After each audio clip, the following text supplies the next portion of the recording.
Good morning. Morning. Thank you to my Democratic colleagues for your presence, for your unity, for your strength, and for your leadership.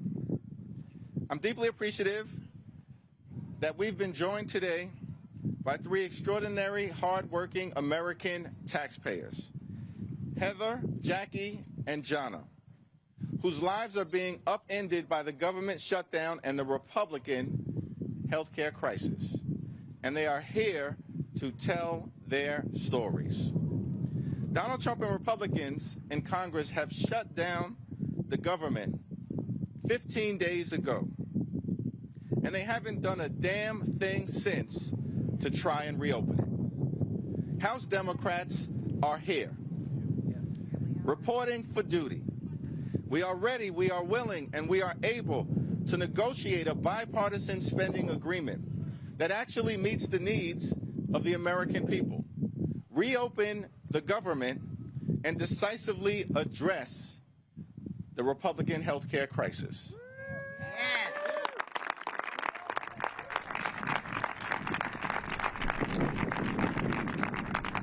But we also need a common sense partner on the other side of the aisle. House Republicans shut the government down. Then they ran out of town. And for the last 3 weeks, they're nowhere to be found. What more can I say? You deserve better. You deserve better. The American people deserve better. House Democrats are fighting to lower the high cost of living. House Democrats are fighting to fix our broken health care system, and House Democrats are fighting to clean up corruption, to deliver a country that actually works for the American people. Donald Trump promised to love and cherish Medicaid. Instead, Republicans enacted the largest cut to Medicaid in American history. That's unacceptable. Republicans falsely claim now to be the party of health care, but their policies are closing hospitals, nursing homes, and community-based health centers all throughout the country. That's unacceptable. The Trump administration is giving $20 billion to bail out a right-wing wannabe dictator in Argentina. But Republicans are unwilling to spend a dime to provide affordable health care to working-class Americans. That's unacceptable. The American people deserve better. You deserve better. It's time to extend the Affordable Care Act tax credits. It's time to prevent tens of millions of Americans from experiencing dramatically increased health care premiums.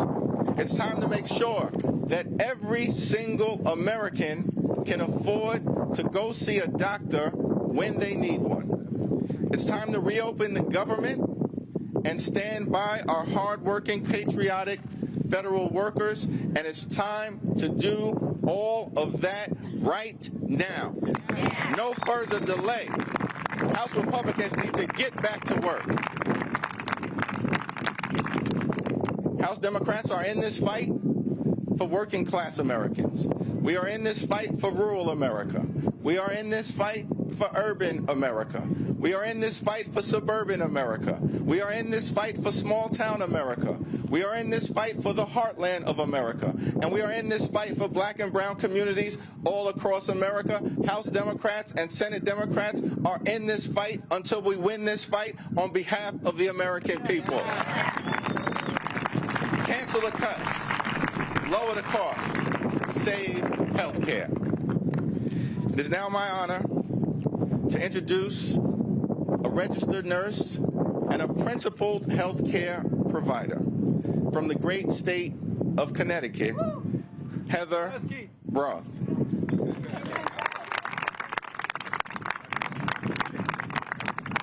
Good morning, Washington, D.C. My name is Heather Broth. I am a surgical nurse at a small hospital in Norwich, Connecticut, serving patients from both rural and urban communities in the surrounding area.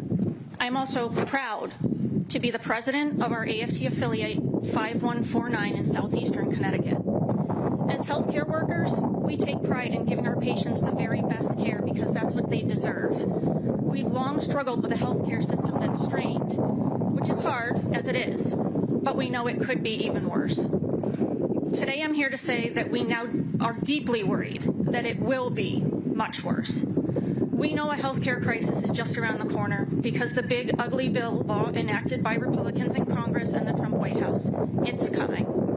This partisan law slashed Medicaid and allowed healthcare tax credits to expire for working families, all while funding tax breaks for billionaires. That may be great if you have money, but it's going to make life harder and more expensive for everybody else, including more than 100,000 people in Connecticut who will face higher premiums if the tax credits expire. Already, our small community hospital has had one of the busiest years to date. And with cold and flu season just around the corner, healthcare workers are gearing up for the worst respiratory season we've seen since COVID in 2020. We have a nursing shortage. It currently takes months to see a primary care provider and forget about getting an appointment with a specialist in under 6 to 12 months. We have patients sleeping on stretchers in our emergency rooms overnight and on stretchers in hallways while waiting for other patients to be discharged. Sometimes we count up to 30 patients sleeping on those stretchers. We call those dynamic days. It's clear that the cuts coming down the pike have the capacity to dismantle and destabilize our currently understaffed and struggling healthcare system. Hospitals and clinics will close or cut essential services, forcing patients to travel further and wait longer for care. Up to 15 million people could eventually lose their health care coverage, and millions more will see their health care premiums increase.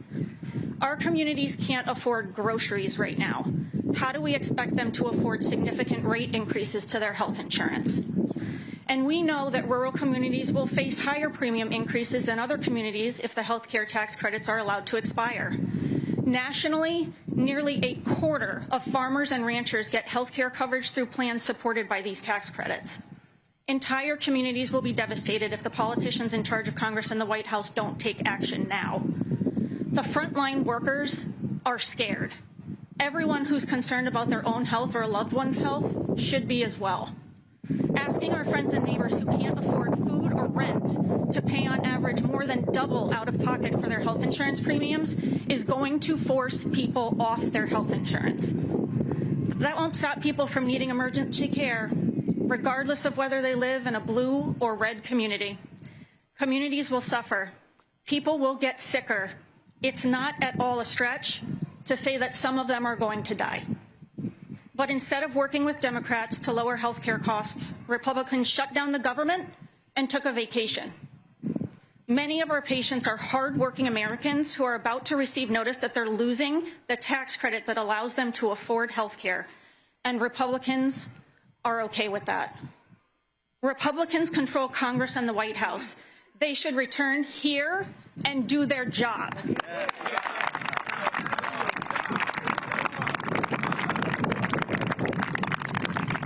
They should end this government shutdown and work with Democrats to rescue the health care that's now at risk.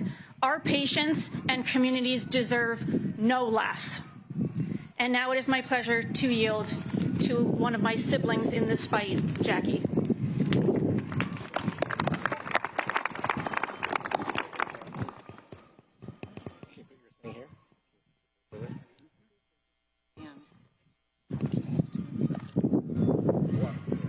My name is Jacqueline Bush Holcomb, and I am 59 years old. I live in Clark Summit, Pennsylvania, in the northeast part of the state of Pennsylvania. In 2008, my career as a mortgage wholesale lender came to a halt due to the festering mortgage crisis. My husband is self-employed as a certified residential appraiser. When I lost my job, we suddenly no longer had health insurance. We obtained insurance coverage for our family, and we paid for the coverage until our premiums became too expensive to afford. In 2014, I needed emergency surgery, but was denied coverage due to a pre-existing condition. We took money from our savings and paid out of pocket over $6,000 for my surgery.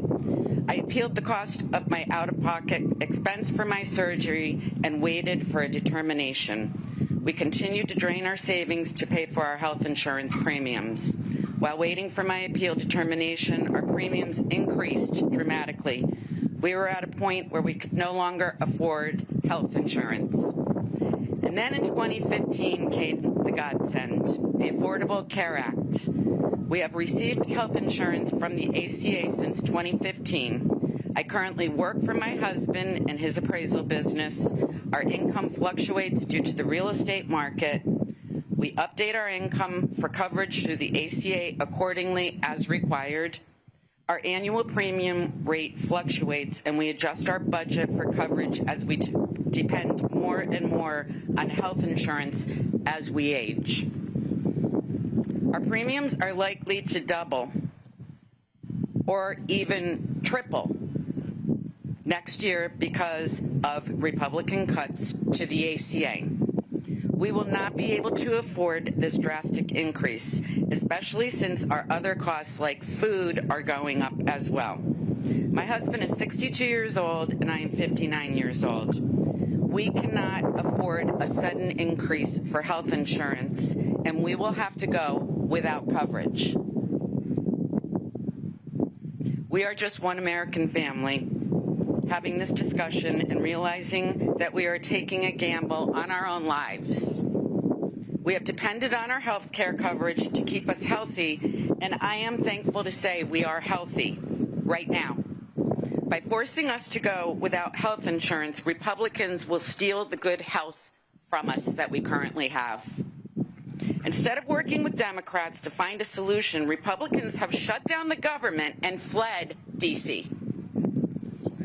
I am requesting, pleading, and now demanding that Republicans do their jobs and protect the millions of Americans like me who rely on the Affordable Care Act. Thank you. I will now yield to Jonna.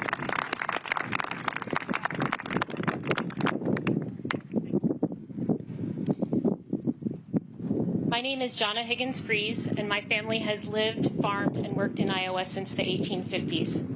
I'm here today as a private citizen and mother of 2 kids with critical and chronic illnesses who use Medicaid.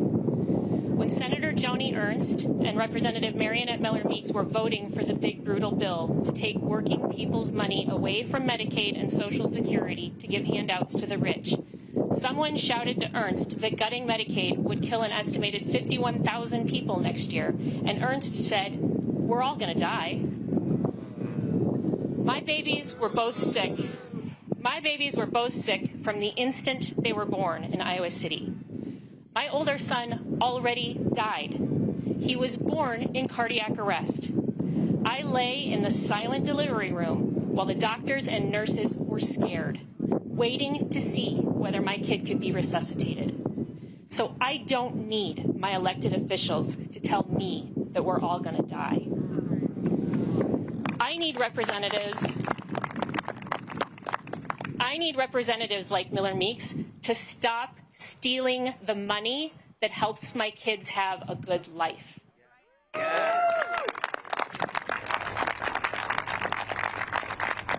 To Representative Marionette Miller-Meeks, who said hell will freeze over before she holds a public town hall or agrees to meet with me and tell me to my face that my kids should just die, I say, you took an oath as a physician to do no harm.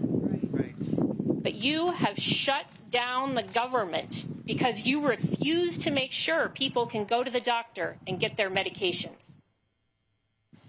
I haven't slept through the night in months. I wake up terrified about a lot of things this regime is doing that hurt the people I love, including how my family can live with these Medicaid cuts. There are 600,000 other Iowans just like me who can't live without Medicaid. That's nearly 1 in 5 Iowans. And many of them don't even know they're on Medicaid because it's been privatized and called Molina, Iowa Total Care, or WellPoint. Or they just know they're on a waiver and they don't even know that's Medicaid. For our kids, Medicaid pays for health insurance and health care as a backup to our private insurance. Medicaid pays for prescriptions. Medicaid also pays for respite care. The state agrees that one of my kids needs 17 to 24 hours of care a day. For the first 9 years, my family, including our neighbors, did that on our own. Then, after 3 years on the waiting list, we started using respite through Medicaid, and the respite workers would take my son to the River Bandits game with Nana and Grandpa, feed him and give him his meds, or play Uno with him. And we could better care for our younger son, or just sit down a minute without worrying about meds and feedings every single second. Or his respite workers would take him to visit our friend Ada in Cedar Falls, who's also on Medicaid. Ada is 26. She's nonverbal, requires help with toileting, constant monitoring for seizures, and assistance with movement. What's going to happen to Ada and her family as these cuts kick in? Now, my son is living in a group home, which has been so good for him and for us. And already, before the cuts, there's an 8-year wait list to get Medicaid that supports housing. After the cuts, who knows? I did 2 years of AmeriCorps National Service, and my father and grandparents served in the military in World War II to defend government of, by, and for the people, not a government of, by, and for the billionaires. Right.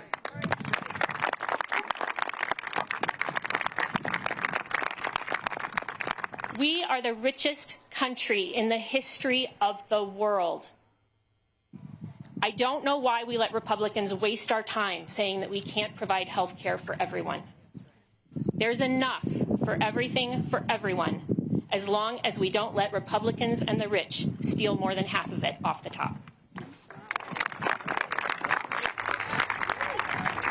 Thank you, Jonna. Thank you, Jackie.